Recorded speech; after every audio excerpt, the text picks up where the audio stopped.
A splash of rainy and inclement weather swept across the southeast of Australia, hitting 3 states and an area with heavy storms and heavy rain. Floods hit regions like New South Wales, Victoria, and Tasmania.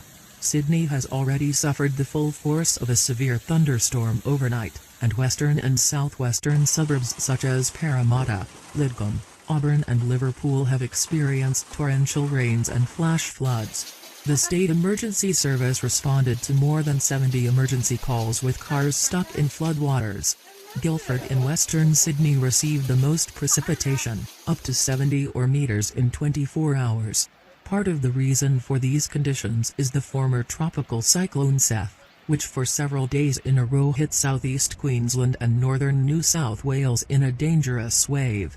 Ex-tropical cyclone Seth and a high-pressure cyclone south of it combined to drive a mass of moist air through eastern and southeastern Australia.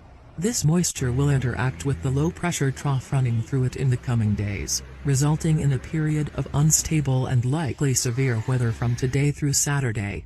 Several thunderstorms in southern NSW and eastern Victoria have been piling up, and showers will hit parts of eastern NSW this morning.